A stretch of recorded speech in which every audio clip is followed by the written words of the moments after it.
আসসালামু আলাইকুম, আশা করি প্রিয় শিক্ষার্থীরা সকলে ভালো আছেন। আজকের সাজেশনটা হচ্ছে একটু বিস্তারিত বলি যে প্রথম বর্ষের পরীক্ষা রুটিন দিয়ে দিয়েছে খুব শীঘ্রই, অ্যান্ড এটা তোমাদের ফাইনাল সাজেশন হতে যাচ্ছে।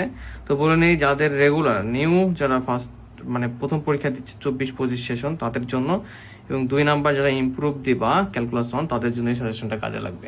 তো বলি আমাদের 40 ডেজ চ্যালেঞ্জ একটা চলতেছে, যে প্রতিদিন একটা করে এক্সাম রয়েছে, সেই অনুযায়ী আমরা প্রতিদিন সেই চ্যাপ্টারের গুরুত্বপূর্ণ প্রশ্নগুলো দেখাই দেবো। তো আজকে এটা হচ্ছে মেজর ক্যালকুলাসের সাজেশন দেওয়া হচ্ছে, মেজর, ঠিক আছে? তো কিভাবে দিব? প্রথমত সব প্রশ্নগুলো যে প্রশ্নগুলো পড়তে হবে দেখে দেবো, এবং যেগুলো বলবো টপ সেই প্রশ্নগুলো বেশি বেশি রিভিশন দিবা, ইনশাল্লাহ টপ প্রশ্নগুলো দেখেই পরীক্ষায় প্রশ্ন হওয়ার সম্ভাবনা রয়েছে। তাহলে আজকে আমরা ক্যালকুলাস 1 এর মেজর, আবারও বলি মেজরদের জন্য আমরা সাজেশনটা দেখার চেষ্টা করি, যারা গণিত বিভাগে পড়তেছে তাদের জন্য তারা কোন প্রশ্নগুলো পড়বে সেটা দেখার চেষ্টা করি।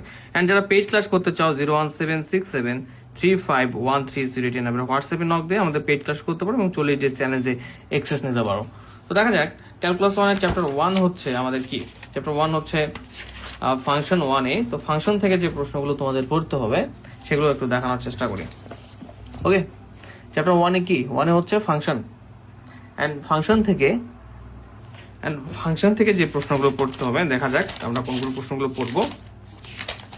তো এই চ্যাপ্টার থেকে প্রশ্ন খুবই কম হয়। যেমন দেখো প্রথম প্রশ্ন যেটা পড়তে হবে 1 নাম্বার এক্সাম্পল 14 1 নাম্বার পড়বা, মেজরদের জন্য 1 নাম্বার পড়বা, এবং এই যে 3 নাম্বার দেখতে পাচ্ছ এটা তোমাদের জন্য টপ, ঠিক আছে? তার মানে এটা কি, এটির 3 নাম্বারটা বেশি গুরুত্ব সহকারে পড়তে হবে।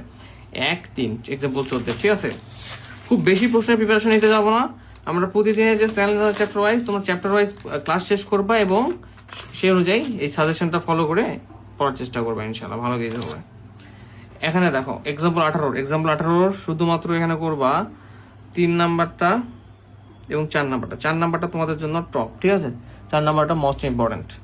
তো তোমরা কে কোন কলেজ থেকে আমাদের home tutor free academy follow করো একটু কমেন্ট করে জানাবা, ঠিক আছে?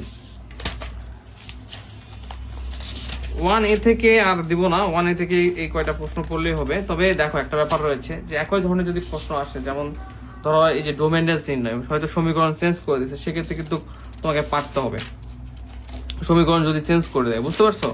সমীকরণ চেঞ্জ দিলে করে দিতে পারতে হবে। অ্যান্ড তোমাদের একটা কথাই থাকবে আমার, তোমরা আগে যে চ্যাপ্টারে আমরা চ্যালেঞ্জ দিচ্ছি বা এক্সাম দিব সেই চ্যাপ্টারটা কি আগে ভালোভাবে শেষ করে নিবা, নেওয়ার পরে যে প্রশ্নগুলো দেখাই দেবো এগুলো বেশি বেশি করবা, তাহলে পরীক্ষা ভালো করতে পারবা। Chapter 1B different types of function, এখান থেকে তোমাদের একটা এক্সাম্পল করতে হবে, সেটা এক্সাম্পল 22 যেটা ক্লাসে করে দিয়েছি। এটা তোমাদের জন্য মোস্ট ইম্পর্টেন্ট একটা প্রশ্ন, টপ, ঠিক আছে? টপ প্রশ্ন different type of function 1B থেকে এই প্রশ্নটা করে ফেলবা। এবার সে 1C থেকে যে প্রশ্নটা পড়তে হবে তোমাদের,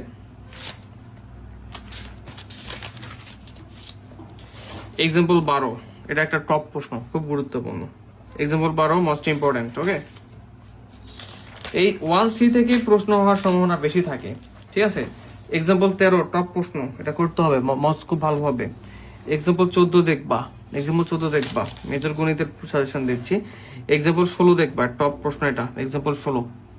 এরপর এক্সাম্পল 17 দেখতে হবে,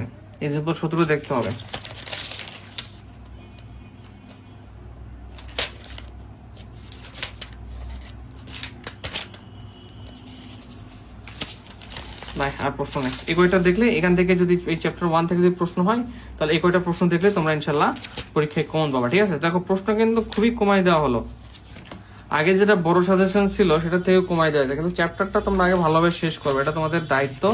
শেষ করার পরে তোমরা কি করবা, যে সাজেশন অনুযায়ী দেওয়া হয়েছে সেই সাজেশন অনুযায়ী তোমরা পরীক্ষার প্রস্তুতি নিবা ভালোভাবে। তো ঠিক আছে, তো চ্যাপ্টার 1 এর আমরা ডু অর ডাই সাজেশন দেখলাম মেজর গণিতের ইমপ্রুভ এবং যারা রেগুলার তাদের জন্য। ধীরে ধীরে প্রতিটা চ্যাপ্টারে দেওয়া এবং তোমাদের প্রচন্ড সারা প্রয়োজন, যারা পেইড ক্লাস করতে চাও তারা এই নাম্বার হোয়াটসঅ্যাপে নক দাও বা সাজেশন দরকার পড়লে এটা দাও, ফ্রি সাজেশন সব চ্যাপ্টারে দেওয়া হবে না। তো পরীক্ষার প্রস্তুতি জোরালো হবে না, এবং 40 দিন চ্যালেঞ্জ 40 দিনের যে রুটিন করে দিচ্ছি সব সাবজেক্টে সেই অনুযায়ী পড়াশোনা করে ইনশাআল্লাহ ভালো কিছু হবে। ধন্যবাদ, আসসালামু আলাইকুম।